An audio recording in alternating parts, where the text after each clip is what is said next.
anybody can start whitewater canoeing. They can start on their own, but it takes a long time to learn. And so somebody joins me for a course, and in one day, they've learned what it took me years to figure out. And sometimes I'm like, and I'll point out, what you just learned took 3 years for us to discover, and you just learned it in 5 minutes. So that's the benefit. That's the benefit of taking a course is you get this huge ramp up. Also, you get past that really hazardous stage where you don't know what the risks are. Ladies and gentlemen, today I have author, artist, canoeist, extreme paddler, and about as close as it gets to Canadian royalty, Paul Mason. Paul, honestly, if Canada was giving out knighthoods, you should have one, and many members of your family should have one. So I'm very honored, Sir Mason, for having you on the show today. Well, thanks for inviting me. And if there was a knighthood badge, it would need to float, just in case it gets dropped over the side of the canoe. That's true. They do tend to be made of metal. So the Canadian badge would either be made of wood or have a neoprene layer or something that would float. Yeah, I'll see if I can, get up a little PFD for the little badge thing. I assume it's a badge. Yeah. That you would wear all the time, of course. So I think the world got to know you through the two books that pretty much taught one or two generations of Canadians how to paddle, and that was the Path of the Paddle book and the Path of the Paddle movies. So you're just a little kid there helping your dad film the two-person maneuvers in the boat. Do you remember much of that process? How old were you when you did that? Well, the films came first, and if you have a discerning eye, you can see that my height in the bow of the canoe changes over time. So some of the shots were quite early. I was, 12 or 13 or something like that. And so at that age, you tend to shoot up, and you can see a difference in my height. And then in the canoeing books, I guess I finished when I was around about 16 or something like that. And so again, there's a difference in the height. What was that process like? It must have taken a ton of time to do. Yeah, so all those projects, and especially the films, started off as kind of an activity that we'd, do as a family. We're going on a canoe trip. We're going canoeing. We're going to pick up a few shots. And I guess my dad would have been sort of building the material to create a proposal for the National Film Board to get the project underway. But it always was just a few shots. And then at some point, that was intruding on our family canoeing. And so it was decided, okay, we're making a film. It's now sort of more work. And so your expectations of that, week canoeing are different. And once we realized that, it was actually easier in that you'd go out and we would sit either, on shore waiting for the sun, because canoeing always looks best in the sun. And, we just sit and wait, and you learned patience. I can recall, midstream in a rapid, sitting in an eddy in calm water behind the rock and waiting for the sun. Like, we're halfway down the rapid and we're sitting there, we're watching, okay, here comes the sun. There'd be an opening in the cloud and you do the shot. And we needed to do that for continuity because the film was shot, and a particular rapid was shot over, years, to be able to cut one take into another take. It had to be kind of the same kind of lighting. Right. Not that not that we knew that it was going to take years, but you were using, like I said, some older shots and some newer shots. But obviously the experience taught me a lot about canoeing, and that seemed to have stuck. Well, it really does seem that kids growing up with a parent who's just absolutely passionate about it, I don't know, whether that's playing the bassoon or mountain climbing or road biking or canoeing, go one of two ways. They either go hard towards or hard away from. It's either, I don't know if it's simple as active rebellion, but like, okay, that's dad's thing. This is definitely not my thing. Was it ever in doubt that you would make this a fairly large part of your life? I think your observation is totally accurate in that, and for two reasons. One is you're a kid and your family does whatever the activity is, and for you, that's normal. That's just what you guys do. And, probably when you're smaller, that's attractive because it's the family activity. And then you go through some years in the middle that you want to do something that, your family's not doing. There was probably a period in the teens when, canoeing was fun, but I'd maybe rather go do something else. And then, as I got older, I got more into canoeing, and then it seems to have been the addiction is there all the time, and it just takes different forms, whether it's, I've done whitewater freestyle, or in those days it was called rodeo. I've done open canoe slalom racing and canoe tripping. And so your different focuses change over time. So I never left it. But I can certainly see how at some point you want to do something different from whatever the family's doing. Yeah.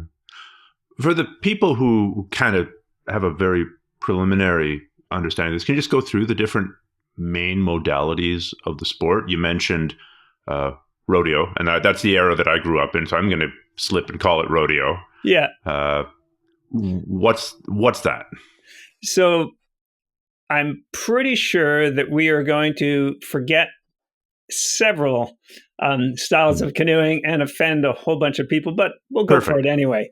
I'm just putting out the ones that I'm familiar with. You've got canoe tripping, which could be a weekend river trip, or it could be a week or 3 weeks, northern trip.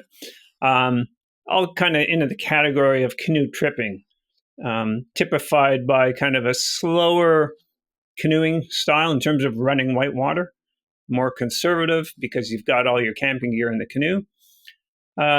You've got wilderness canoe tripping, which might be flat water trips or a combination of river trip and flat water.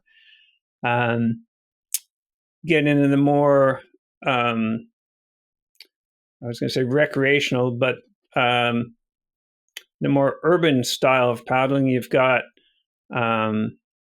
play boating. And play boating is a kind of general term. Let me do that again. I touched the mic.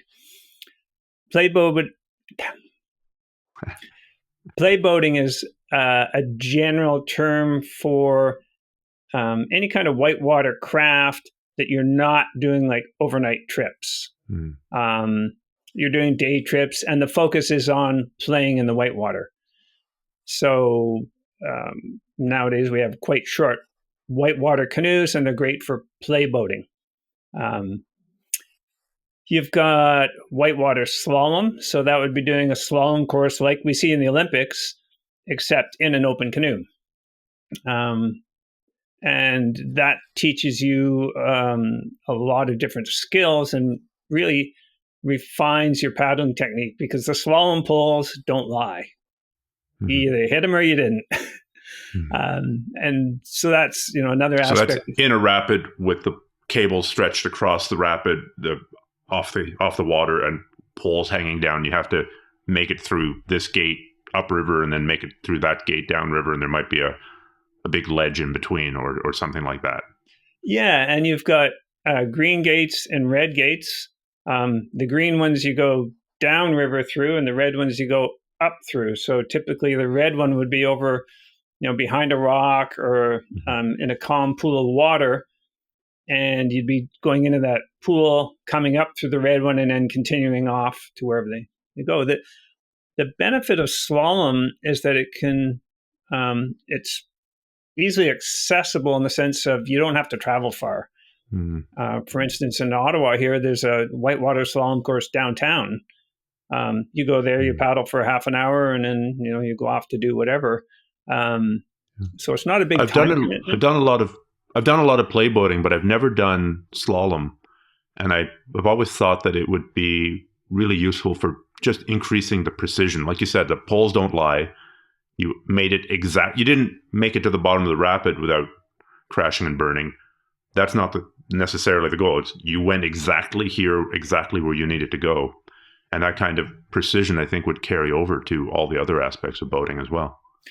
Well, it's funny with canoeing, as canoeists, we're generally like to think of coming from a background of wilderness canoe tripping, where you come to a rapid, you go down the rapid. If you made it down, that was a successful run, and you continue on down the river. So we would very rarely do a maneuver twice. And as any coach will tell you, the way to get better at something is repeating it and work, each one is going to get better. So slalom,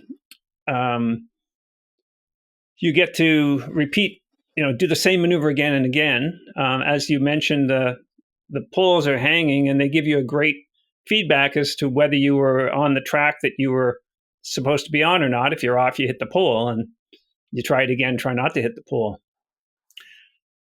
And so, I'd come from canoe tripping background. I'd done whitewater freestyle, and I did notice, I should throw in another aspect of canoeing is creeking. And creeking is typically running very small volume rivers that are quite steep. So waterfalls and, a lot of features like that. So it's very tight, generally very tight paddling and, extreme, we could say. Mm-hmm. So I was interested in that, but I noticed my skills had kind of plateaued. I was doing a lot of paddling, but just didn't feel like I was getting better. And it coincided with my daughter coming into paddling. And at that point, she was getting into a bit of slalom. And so for a couple of years, we did a lot of slalom open boat racing. Went to nationals and that kind of thing. So lots of practice. And what do you know? I got back on a river later, and my paddling was just so improved. And that to me, that really illustrated the benefit of doing some slalom. Yeah, I think if you're having done some creeking myself, like you're kind of just, in some cases, you're happy that you just made it to the bottom, upright or managed to roll back upright. And this idea of concerted practice or focused practice, where the goal is not to just exit the eddy, but to exit the eddy exactly here. I think that I could have benefited from that quite a bit. Yeah. I'm totally with you on the creaking thing. Lots of times I get to the bottom, I'm like, that was really fun. I'm glad I'm not doing that again. But in slalom, the whole idea is to have a clean run, meaning get down the course, don't touch any gates. And as I mentioned, coming from a canoeing background, where if you made it into the eddy pool, you thought that was a great run. Yeah. And then suddenly when you have to make it into the eddy pool within this tight, corridor between the poles, to be able to do that consistently when you go to the river, or a creek, and you're looking at, okay, that line, it's pretty tight. I got to go off here, landmark on this rock, go off the lip, whatever. When you've got that kind of slalom practice in your pocket, you're like, yeah, I can do that. I can 100% make it to this spot, this spot, this spot. And so it's kind of neat how it transfers. Now, of course, I did find it when you got the tandem loaded tripping canoe, you're coming out of the slalom boat and you're like, oh, okay, this is a little slower. We're in a battleship now. We're not in a speedboat. Yeah. But the lines, when you start reading the water that precisely, it pays off in canoe tripping style too. Your precision is just so much greater. We're jumping all over the place, but I don't care. When you were in your creeking phase, we paddled together once in Ottawa. I think it was you, Mark Scriver, and myself. In the middle of winter, there was a surfing wave on the Ottawa. And I think that was around the time when you were going out to run. There's a waterfall in town somewhere. Yeah. And you'd go run it like 4 or 5 times before work in the morning. And I think the quote was, 100 vertical feet before breakfast or something like that. So, I mean, you've run some pretty extreme stuff. What's the most extreme stuff that you've run in an open canoe? That's a tough one. It's funny that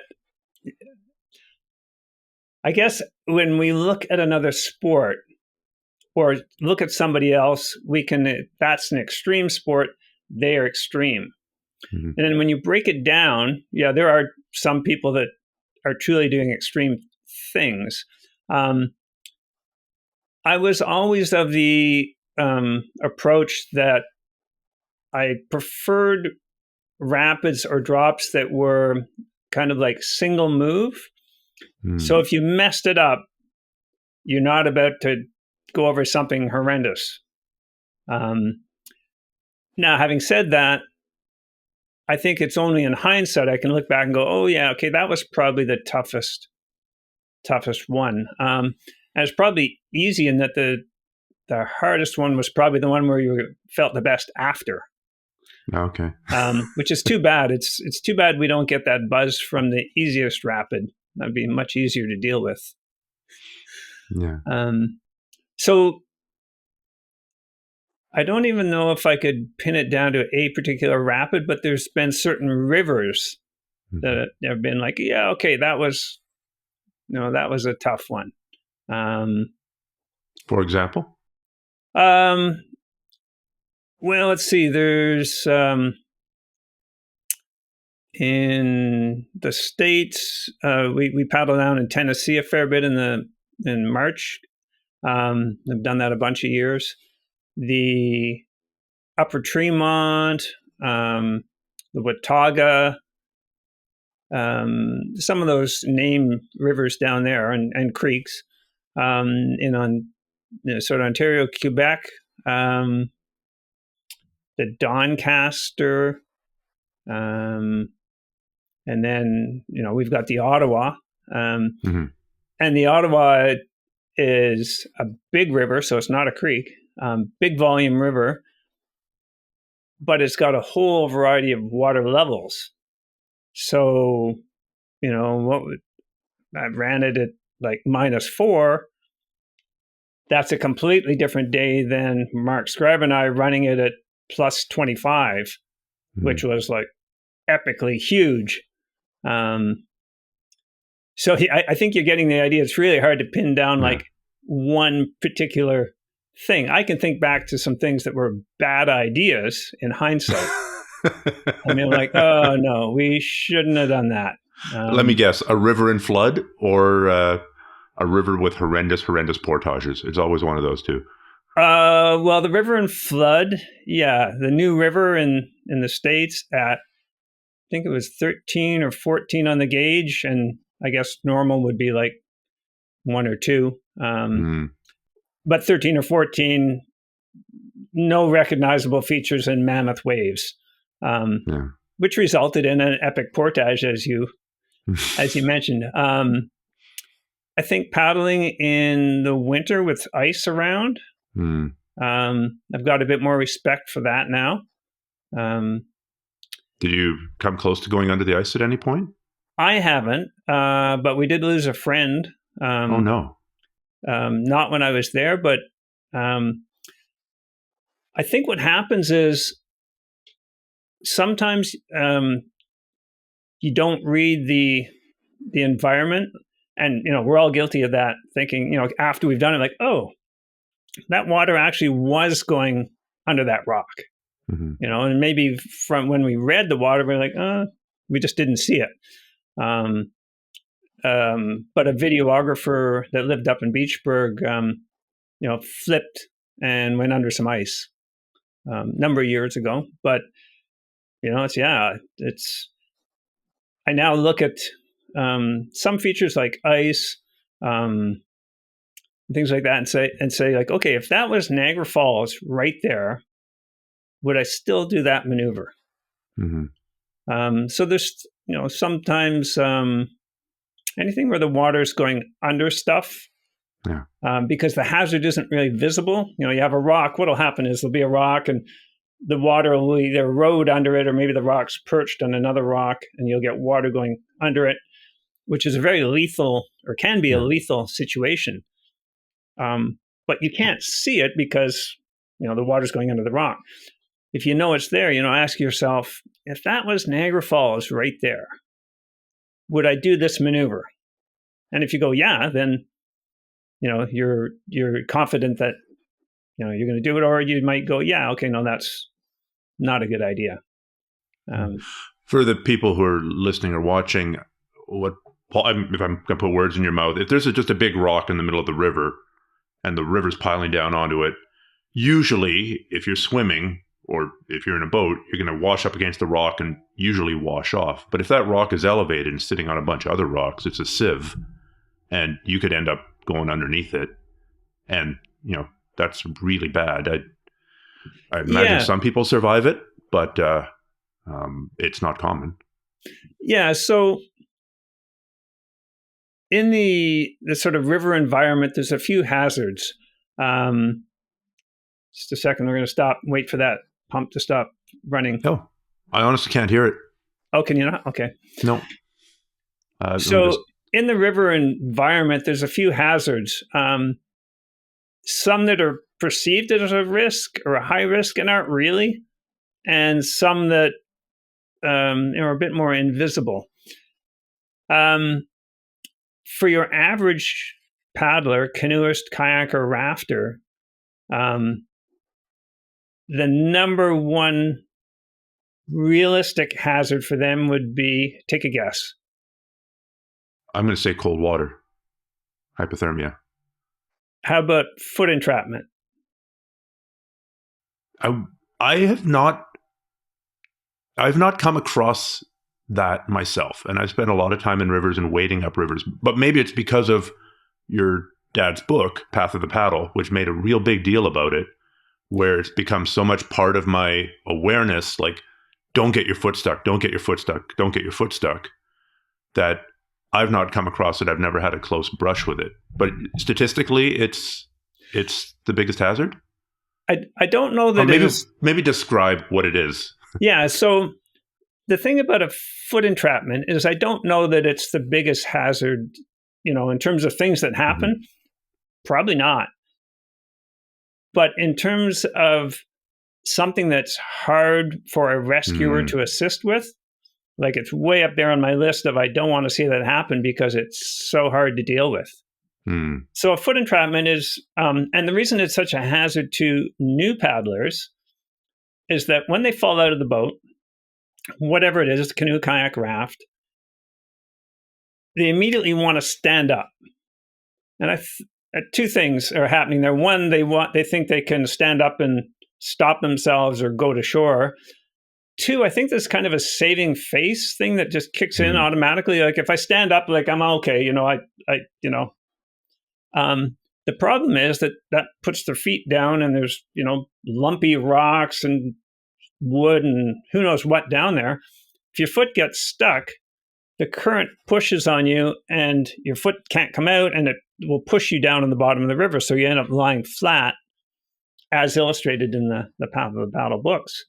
And it's really hard for a rescuer to assist you.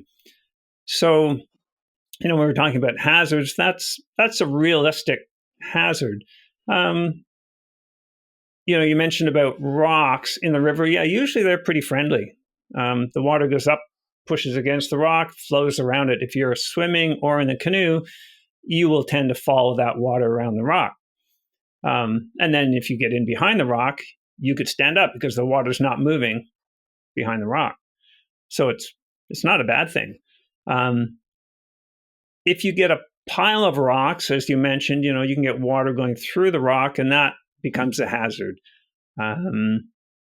Sometimes you get trees from the side of the river. The bank gets eroded, they fall in, and they're in the water, and they act like a strainer in the sense that all the branches are sticking down, the water goes through it, but the people can't. So that's a hazard. But that's a very visible hazard. You can see the tree, usually. Yeah.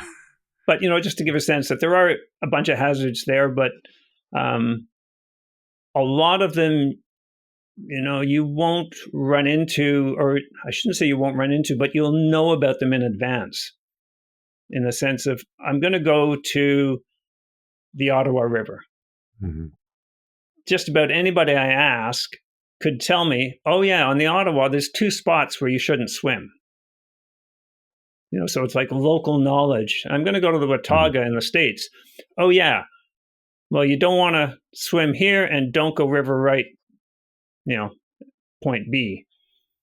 I have a friend is a strong word. I knew a guy that I paddled with who was paddling down in Costa Rica, and above a waterfall, the guide said, "Go left or die," and he misunderstood him as "go left and die," so he went right, and actually ended up being airlifted out in He survived. He broke some things.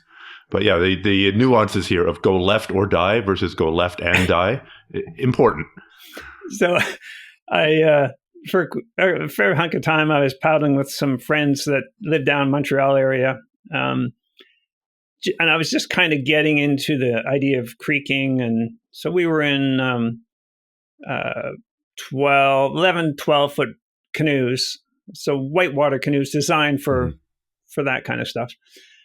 And they spoke French, and I don't speak French very well. And so typically this creeking happens in the spring when there's runoff. So, the snow has just left the forest. There's maybe a little bit around still. That's when the water's high. So typically we're wearing a balaclava, or I would be, that would come right around here. So it's covering my ears. So I can hear like 50% of what was being said. I have a full face helmet with a chin guard. So it's covering, that's covering what I'm trying to say. So they'd, as you said, they'd go peeling out of the eddy. They'd look back at me and say something and disappear. And I'd just be like, trying to translate. He said, tout droit.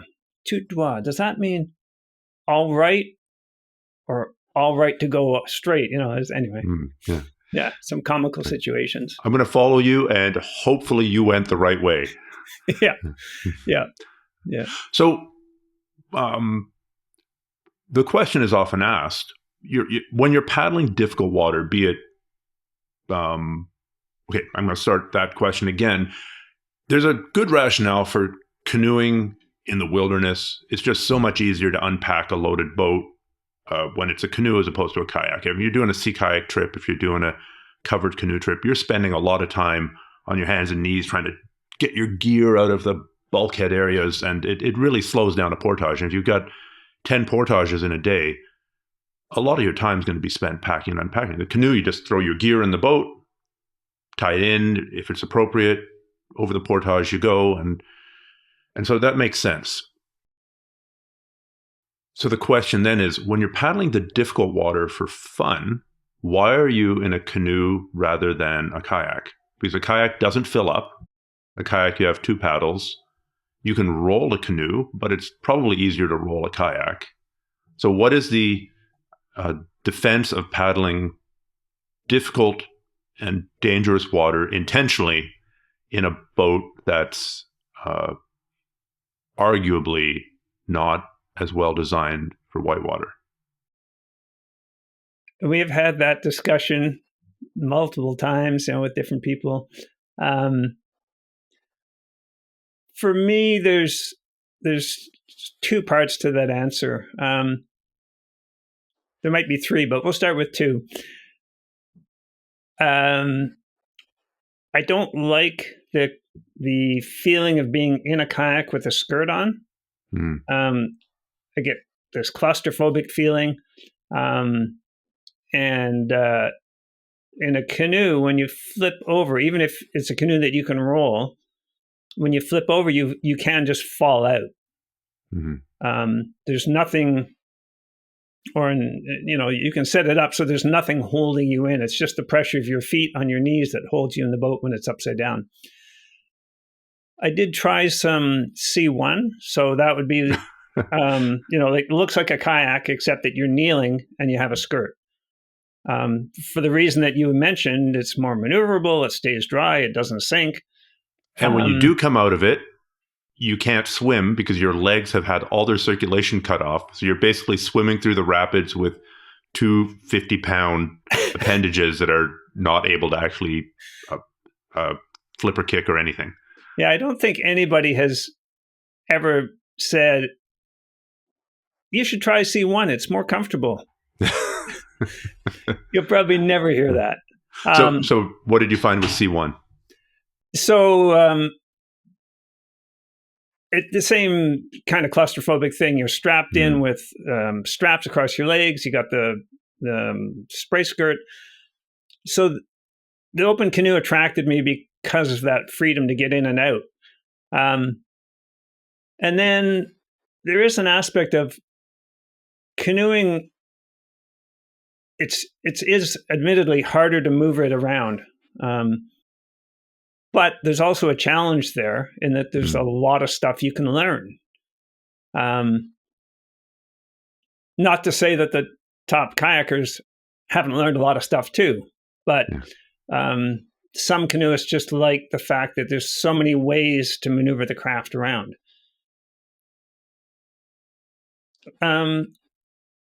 Partly, and this is just an observation, but I look at rafters. For rafters to be being thrilled, I'm not, and maybe not like the first day of rafting, but if they've done it a couple times, perhaps for them to be thrilled, they've got to be running really big water. Yeah, because it's a big raft.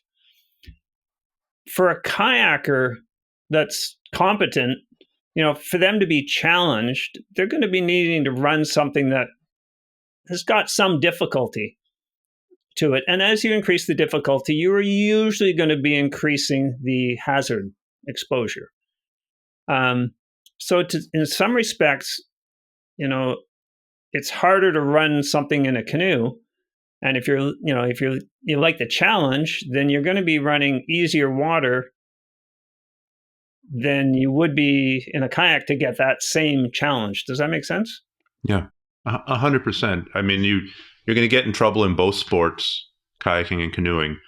But usually, if you get in trouble canoeing, you're not in grade 5+. Right? You're not at the level of do everything right and you might not die.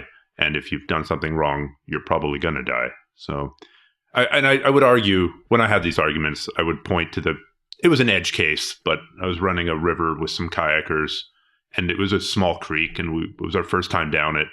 And we pull into an eddy, and boom, I could be out of the boat and up on shore holding and they'd be screwing around with their spray deck. And so I would always bring that up. It was a one case where the ability to get in and out of your boat really quickly was very useful, and they weren't as good at it as I was. So that was my one defense. But the claustrophobia is I don't have claustrophobia, but I'm always worried. I go back to a friend of mine who had paddled really difficult water in Canada, United States, Costa Rica.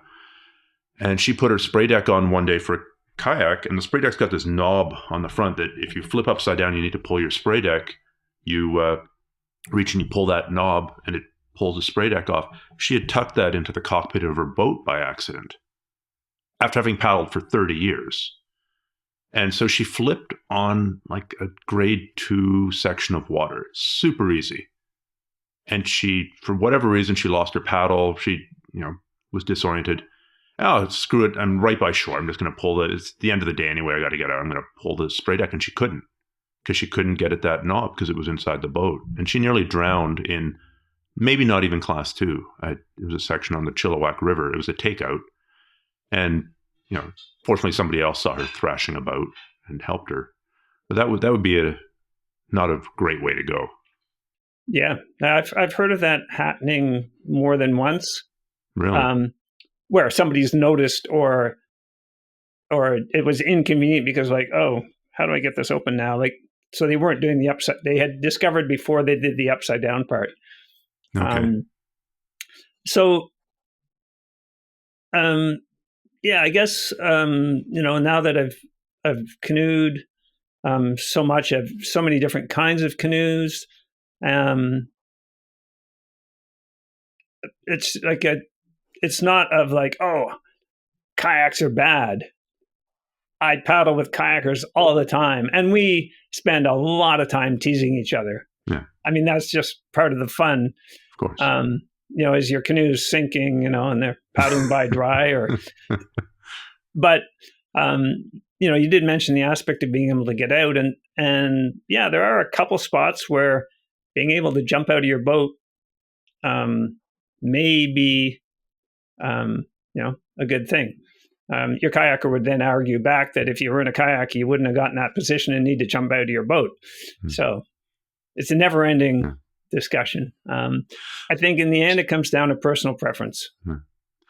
So we're doing a very poor job of going through exploring the different types of canoeing. I think we've covered creeking, whitewater, and wilderness. We haven't talked about flat water. So I think let's drag us back there. I know your sister is heavily involved in the flat water paddling movement, I guess, or branch of the art. And people might go like, what's the big deal about paddling on flat water? You're just going in a straight line. Yeah, so in flat water canoeing, again, there's a bunch of different disciplines. There's flat water freestyle, which is performing maneuvers with great precision. Then there's sort of classic solo, which is what my sister does, where that you're sitting in the middle of the canoe with the canoe tilted on its edge and, doing kind of like ballet. There's canoe tripping, where, you're loading up your gear and you're going on a flat water canoe trip. And each of the canoes for those disciplines is a bit different. Some will have a very straight keel line. So if you looked at the canoe from end to end upside down, it would be very straight. So the canoe's really fast. Some will have more rocker so that it turns better.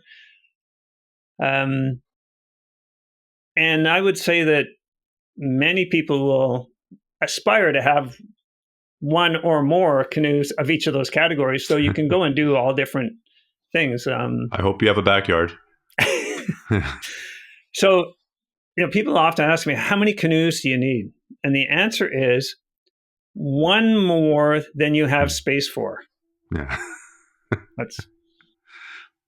I've just discovered the folding canoes, the pack boats, and that's helping a little bit because for on my second last trip to the north, flying the bloody canoe out of Arviat cost just as much as flying everything else, my own body included, out of Arviat. And I probably should have left the boat there, but by that point I developed sentimental attachments to the damn thing. And so now these folding whitewater boats are or these folding tripping boats. Have you played with them? They're not bad, and they're much tougher than I thought they would be. I haven't got any experience with them. No. Probably because I just haven't gone somewhere that there's been a need for it. No. I think we often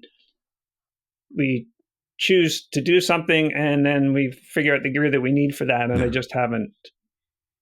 Yeah, I was shocked. I mean, there is always this vision of getting it wrapped around a rock and watching the ribs go flying up in the air. But I mean, so long as nothing catastrophic happens, I've got a couple of trips now with those folding boats, and I'm surprised. We haven't mentioned marathon paddling, and one of the most divisive aspects in paddling, which is paddling with a straight paddle and all those beautiful strokes, and learning how to make the boat go straight by paddling on one side of it, versus using a carbon fiber bent shaft paddle and switching sides every 5, 10, 15 strokes and kind of zigzagging across the lake, and changing sides every 5, 10, 15 strokes and just zigzagging across the lake. Where are you in that debate? Have you fouled your hands with bent shaft carbon fiber blades, and is there video evidence that you've done the sit and switch type of paddling? So we've got the hit and switch, or we've got the traditional, which to use the paddle for that, straight shaft with a angled blade. Mm-hmm. Then you've got the traditional canoe paddle that's longer shaft with a long narrow blade, and then you've got sort of a general utility paddle that will have a wider, shorter blade. And then finally you have a curved blade paddle that has a straight shaft and then a blade that has a curve in it. And each one is better for a certain aspect of canoeing. And I'm sure I've been guilty of espousing that this is the paddle you should use for, whatever trip we were doing. But I've seen people using all the paddles in the other disciplines. Sometimes the paddle will just make it harder. Mm-hmm. So it's kind of the same thing with canoes. I do a lot of teaching in the summer, variety of level of courses, introduction to advanced, and occasionally I'll have somebody come to a course with their own canoe. And I've gotten much smarter that when they're registering, I ask them what kind of canoe they have. So I know in advance, because typically... I've got a canoe I bought at Canadian Tire for this Whitewater course. Or, I won't mention brands that I don't want in my courses, but there are some. And they'll say, well, can I use this canoe? And I always yes. It's got an open side to it. It's a canoe. But it's not helping you with the maneuver. You will be able to do the maneuver despite the canoe. Which is not always as much fun as having a canoe that's helping. So, it's not like, getting back to the paddles, it's not like a particular paddle won't work. Some just work better than others. So the hit and switch, we're at high stroke rate. The paddle is designed for that. You use it for whitewater, not as good, but you can do it. So it's, the paddles are like the canoes. If you get the tool that's designed for what you want to do or aspire to do, then it's going to help you accomplish that. Okay, but I'm going to force you into an answer here. Oh, yeah, I forgot. When you're on a trip, so we're on a wilderness trip. It's a a weekend in Algonquin. It's 2 weeks on some river in Quebec. And you're crossing big lakes. It's a lot of flat water. How are you crossing them? Are you staying on one side of your boat for 10, 15 minutes before switching, or are you changing every 5 to 10 strokes? There. That I don't think there's any wiggle room there. We're going to force you into one camp or the other. Well, I can answer that in like 3 words.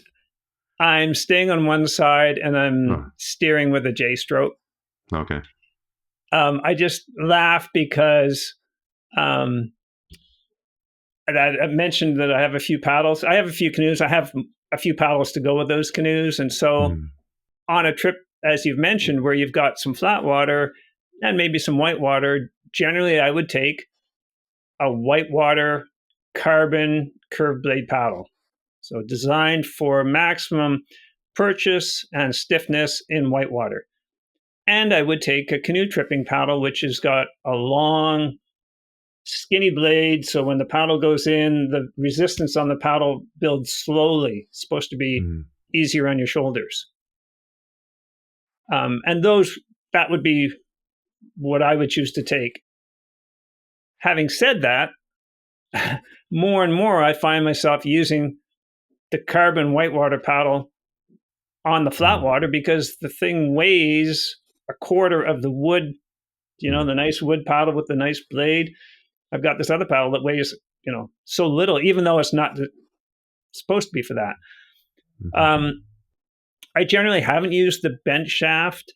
And I'm totally with, yes, they are faster and the canoe will go faster with them. It's just usually not suited the style of canoeing I want to do. I'm not generally trying to go really fast. Now, other people will say, yes, but it's more efficient. You don't have to go fast. It's just more efficient. And they're probably right. But fortunately, us canoeists are pretty stubborn and set in our ways. Okay. Well, I'm glad I forced you to an answer. I switch back and forth, and I like the bent shaft, but man, trying to use them in whitewater. I for a while I had a theory that a bent shaft paddle for the people is when the shaft is straight, and then where the blade attaches on is at a 15-degree angle, so it looks like it's broken, but it's in theory anyway. It puts more of your energy into pushing your boat forward as opposed to lifting the water out of the lake. And I had this theory that bend would allow me to get at exploit the current in whitewater more effectively than a straight blade, or at least it was worth exploring. Like maybe I could stick it into an eddy and use that curve. It was a total disaster. Maybe somebody else has figured it out, not me using those damn paddles in whitewater. I mean, other than it's a bit of a straight shoot, but any kind of maneuvers, man, those bent shaft paddles suck. And of course, next year somebody will come out and start running, grade 5 creeks in Alabama with a bent shaft paddle and prove me wrong. But I tried. It's you can make any canoe do anything you want, despite it's it's not supposed to do that. You can run a waterfall in a tandem canoe. It's just not designed for that. It's going to be really hard. But have you played much with the whole outrigger canoeing? I mean, I know that's quite popular on the West Coast, and you're not on the West Coast. No, I don't even think I've been in one. The closest I've paddled a sprint canoe, which another side of it we didn't even mention was flat water racing. So you've got the marathon canoes with really straight keel, with the bent shaft paddles that we sort of talked about. And then if you go to sprint racing, you have canoes that are so skinny and tippy, and you're kneeling up quite high, and you have a bigger blade, bigger paddle, and different, again, a different style of paddling. And I don't know how I got on that topic, but... Well, I think we're going to have to give up on trying to cover all the modalities that, basically a log hollowed out at one end or something held together with bunch of birch bark held together with cedar roots. We're going to run out of different ways that you can use it. I'm going to go super selfish here. When you look at many of the paddling modalities, like marathon paddling or outrigger or dragon boating, they're using a huge amount of torso rotation to power the stroke. Like they'll reach out, and whitewater paddling as well. When you really want to accelerate out of an eddy, you don't use your arms. You twist your body as much as you can and plant your paddle and then uncoil or recoil your body to power that. Is that a fair approximation of how you generate a large amount of power in a short period of time? Yes, but okay, we've kind of discovered that it doesn't matter so much. Really? If you had taken a canoe course with me, let's say 10 years ago, we probably would have spent, hours, if not half a day, working on our forward stroke. Getting a good forward stroke with that rotation that you mentioned and all this kind of thing. If you took a solo course with me this year, we'd jump in the boat. I'd say, okay, we're going to do this and this to make our boat arc, and we're going to paddle, and go. And you would get your boat arcing and you would paddle in some manner or another. And what kind of paddle stroke you are using as in how efficient it is doesn't really matter. The boat's going forward and it's on an arc, and that's what counts. So we've really refined what it is that matters. It's what the boat's doing that counts. I do a little demo that's really fun, because people are like, yeah, but so and so said we got to do the torso rotation and so I start going around in a circle in my solo boat, paddling, and then I flip the paddle over, so I'm paddling with the T-grip. And the boat's still going forward. Not as fast, but it's still going. I would still get where I'm trying to go. And just to illustrate, you can be quite sloppy and still be generating some kind of forward speed. Now, it's at some point, forward speed is going to start to matter. You're going to be trying to do a harder maneuver that's got less leeway for you to generate speed with a sloppy stroke. And then, yes, technique is going to start to come into play. And a paddler with better technique will make the maneuver easier. But it's just kind of cool to see how that we've taken, instead of the forward stroke being the most important thing, and people would just have such a hard time with it, realizing, whoa, that's later. So the reason I asked, Paul, is I used to have a pretty good forward stroke, pretty powerful, using all that torso rotation. And I would use that both for flat water and a more amplified version of it for whitewater. But I found that as I got older, that would just irritate the crap out of my lower back. And it would be predictable lumbar pain. And I'm pretty sure it's related to that rotation again and again and again with, millions of strokes over 40 years of paddling. And so I'm experimenting now with kind of trying to use a forward hinging motion where you're rocking forward while keeping your body fairly straight to power the boat. And that, of course, does set up kind of a bobbing motion in the boat where the bow goes down when you lean forward and comes up when you lean back. But it doesn't make as much of a difference in a loaded tripping boat. When you've got a bunch of gear you've got 200 pounds of gear in the boat, I don't find that bobbing to be very significant. So I guess that's two questions. Have you run into that rotationally induced back pain before? And have you come across any other workarounds that I should be considering? Like I said, this is super selfish and super granular, but hey, I got you on the phone. Might as well pick your brain. Well, paddle stroke is something that people will talk around the campfire. okay, well, none of my friends will talk about it around the campfire because we've all been there. And but there's so many different camps of what's the perfect paddle stroke, and people will be very almost defensive of this stroke is this way. And I can think of let's look at your reference of canoe tripping. I can think of probably 3 different ways I paddle, 3 different kinds of forward strokes. One where I'm just sitting and hardly moving my arms and kind of pushing with my shoulder like that, kind of a lazy, and my hands are really high up on the paddle. Another one where my hands lower in the paddle and I'm, using my, like, a lot more movement. I think this one's more of a kind of rainy day. You don't want the rain to get in. If I'm, got a big headwind coming and I just need to get around the corner, then I'm going to be starting to kind of try to use my core muscles a bit and do that rotation you're talking about.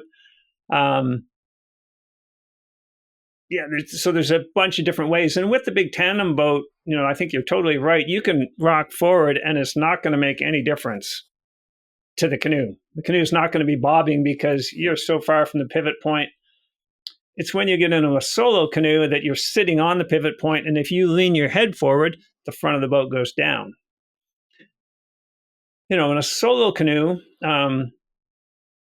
for generating speed, I can think of, just off the top of my head, we've got a stroke, the classic sort of, rotation stroke, which I might use to get started, where I want to really pull in the water. As the boat gets moving, I'm going to start to go into maybe rotating a little more from my stomach kind of thing, because that's a quicker motion. And, as I go into the current, I'm going to turn into just using my arms, because maybe I'm trying to paddle really quick because the current is going by really fast. So you need a really high stroke rate, and you can't get that stroke rate if you're using big core muscles. So there's 3 strokes, different kinds of strokes, that got me from the eddy pool into the current, and none of them are wrong. And I, every time I think I know how to paddle, something comes along to correct me. And I thought I knew what the fastest forward stroke was. And then Andrew Westwood and I were doing some racing, and, he says, there's this thing, it's kind of like a butt walk. Like you rotate on your butt, with a really short stroke, and your arm's kind of locked.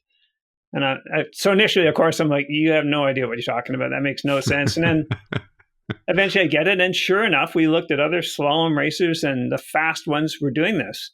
I'm like, oh, well, okay. I didn't know So they're pivoting on the seat of their boats. Rotating, right from the butt. It's very awkward, and it takes a bunch of practice, and it's really fast. You don't want to do it for more than 20 yards because it's tough. But just to say, there's another example. I've taught a lot of canoe courses over the years, and if you've done something a bunch of times, you think this is the way we do it. And I was teaching the draw stroke down in Beaupré, Quebec. And they had brought me in as the instructor, and I had an assistant instructor who was very good, coming from the Quebec Canoe Federation. So I was using the Paddle Canada sort of progression, and my own variation on that. Anyway, I was demonstrating a draw stroke, and I was demonstrating some pivot strokes, and he was in my canoe, and I said, "Oh, why don't you show the draw stroke?" Figuring that he was going to do it exactly as I did it, because how many ways are there to do a draw stroke? Mm-hmm. And he did something with this torso rotation thing, and I was sitting back there going, whoa, wait, what? And, and so I sat there and thought about that for a while and realized, oh, here I thought I knew how to do a draw stroke. And it turned out what he was teaching was the way I would usually do it. If I wasn't paying attention to what I was doing. If I was just, doing a stroke, I was incorporating some of the things that he was teaching. So what I was presenting as the way to do it wasn't quite the way I was doing it. That has been documented in a lot of other sports where you've got, I don't know, a high-level soccer player teaching how to, I don't play soccer. You kick the ball. I know that you kick the ball in soccer, and here's the right way to kick the ball. And then when you watch slow motion video of them actually doing it, they're like, the way they're actually doing it is not actually the way that they're teaching it. And it's same in jiu-jitsu. There are people, this is always what you do. You never cross your ankles when you're doing an arm lock. And then you watch them compete and they're crossing their ankles to do an arm lock. And I think that's a fairly common thing across sports. And it's so interesting, isn't it? Because you've got undeniably high-level people really trying to do their best to show you. And when they do something for themselves, they're not exactly doing it the way that they're... It's not malicious. Well, I guess some people are trying to hide their secrets, but I don't think you were trying to hide the secrets of how to do a draw stroke. No, it's funny you should mention that because I think a lot of the Paddle Canada progression, which has just changed in the last couple of years and it's being updated, has come to reflect now what we are actually doing. And teaching with Andrew Westwood and Mark Scriver really enabled us to change our teaching to reflect what it is that we're doing. But it took a long time for us to realize that what we were saying was not what we were doing. And I still get caught by not even an advanced. There could be somebody at an intro level, but they've got a certain mindset and they're like, when you went out there, you did this. I'm like, I did. And, I like to think that I'm open-minded and that I will go and do it again a couple of times to see, like, is it really different? Occasionally it is. It's like, oh, yeah, no, I should have been telling you this. Often what has happened is they've caught me throwing in a little more, a little variation to make the demonstration work, Right. But it's always good to, don't assume that they're wrong when someone says something, sometimes they are. Sometimes you politely, and they say, so can we do it that way? And you're, We've talked a lot about Whitewater. I know you have a strong tripping background. You used to guide for Black Feather. Of those kinds of trips, assuming you had, 2, 3, 4 weeks at your disposal, what has been your favorite trip, wilderness trip that you've done, and where would you like to go? Well, the favorite trips is pretty easy. The Mountain River in the Northwest Territories is right up there. The Nahanni, of course, is a classic. I confess that I haven't done a lot of trips in the Barrens with the mosquitoes. I discovered the mountain trips, the Nahanni. There's bugs there, but not of the level that you'll find in other places. I hadn't done any tripping in Quebec. But in the last few years of getting either on family trips with friends, so not guiding, and we've been, doing trips that probably everybody else already knows about. It's just that when you're guiding, you guide on the rivers that the trips are being run to, or that you are experienced on. Okay. So if people want to train with you, take a course with you, what's the best way to stay in touch and sort of get on the list and find out what your teaching schedule is? So I don't put out a list of courses. I shouldn't say I don't. Occasionally I do, but it's just a kind of a menu.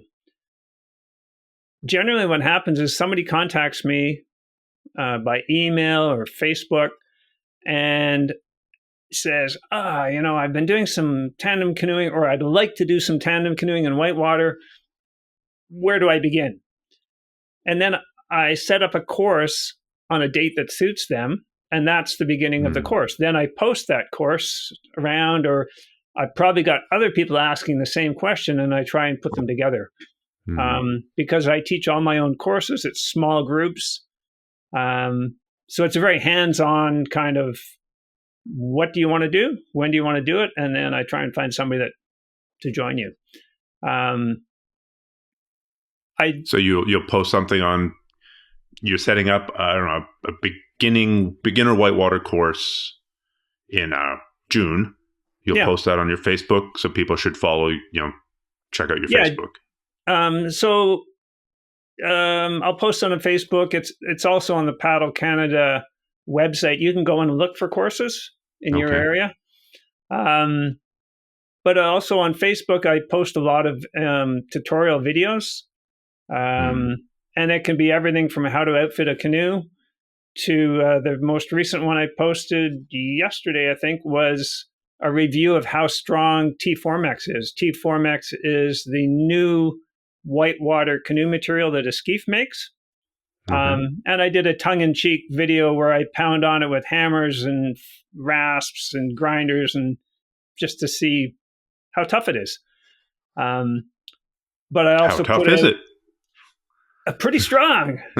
You'll see in the video. I was going at it with all kinds of tools. And I also did some testing gluing it so that people, because it's a new material, like people don't have a lot of experience gluing it together or fixing it. Right. So I put out videos related to all aspects of canoeing and some technique posts. I have a website, canoeinstruction.co. And again, there's tips there on CO or CA? CO. Okay. Canoeinstruction.co. What is a CO? Is that CA was taken. Okay. Colorado? I'm trying to think of what country would have the CO suffix. Don't know. It's just on the list. It's like, that'll work. Okay. So anyway, I do put out a fair bit of free resources for people to look at, and it can get them started or answer questions they have. My Facebook page is probably a good place to start, because you'll be able to see the videos I've posted, and I'm putting new stuff up there. As we go. I had done a fair amount of. I went through the standard progression of learning to paddle in Ontario camps. Then did a whole bunch of paddling on my own. Thought I was pretty good. Did a whole bunch of fairly tough whitewater with a whitewater group. And then I took my first course. And I was surprised at how much that helped. It was, again, just a kind of a different, like you were talking about with switching from slalom back to creeking. It was just a different lens to take to your paddling. And okay, I've never really thought about it that way. It was really useful. So despite my not having done very many courses, I wish I had done more. More. I would have made me get better faster. It's funny. I came from a background of learning in a cedar strip canvas canoe, where we never hit a rock, because if you did, that was disastrous. So that learning progression was really slow, because you never wanted something to go so wrong that you would hit something. And so it took years. And then, I joke with people, they come, and the answer is that anybody can start whitewater canoeing. They can start on their own, but it takes a long time to learn. And so somebody joins me for a course, and in one day, they've learned what it took me years to figure out. And sometimes I'm like, and I'll point out, like, yeah, what you just learned took 3 years for us to discover, and you just learned it in 5 minutes. Yeah. And the so technology. That's the benefit. That's the benefit of taking a course is you get this huge ramp up. Also, you get past that really hazardous stage where you don't know what the risks are. Right. I often talk about, people say, well, is canoeing a risky sport? And I say, well, when you first start and when you're the top expert, those are the two riskiest zones. Because when you first start, you have no idea where the hazards are. And then there's a whole middle range where you have an idea and you've got some skill. And then as you get into the harder stuff, you are playing closer to the hazards. So, it's a really good idea. And I think you're totally right. Taking a course early on will really, really help. Yeah. The progression, I mean, the concerted teaching is one thing, and the equipment, as you point out, like with the old boats, you did not want to hit a rock. It could end your trip. It could end your training session for the day. And if you flip, you were done. Now the kids are out there learning to roll before they can go in a straight line. And it's helping them because the cost of failure is reduced, right? If you hit a rock, I mean, sometimes in the plastic boats, you're actually trying to hit the rock with your boat. Oh, I could take a stroke here, or I could just let the boat get walloped by that rock near the back of the boat, and that'll turn me. Okay, I hope I get hit by that rock. And it just reduces the cost of learning, and as both the instruction increases the amount of learning, and the new materials and the safety procedures and having helmets. I mean, now paddling whitewater without a helmet seems weird, but I remember when, why on earth would you wear a helmet in whitewater? This is ridiculous. Yeah. I want to wear my floppy hat, my silly canoeing hat. Each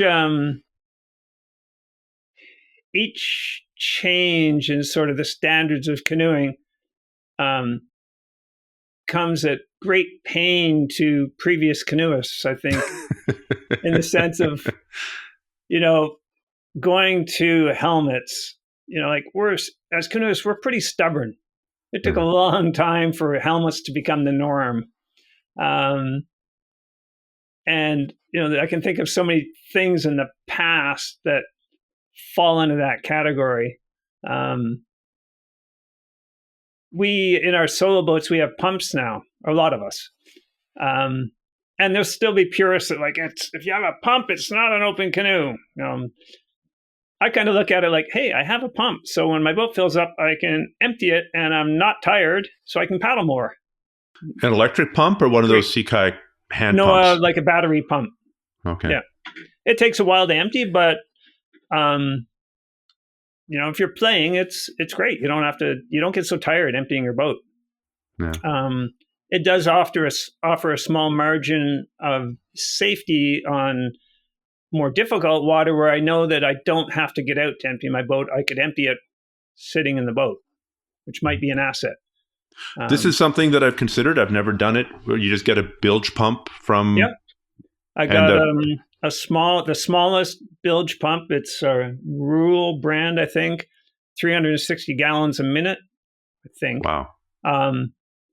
Which sounds like a lot, but it's pretty slow. And a very small lead acid battery, which they're in the other room. They weigh a bit, but for each day I look at, what am I doing today? Am I going to be carrying the boat a lot, or am I going to be wishing I could pump the water out? So I might put the battery in, I might not.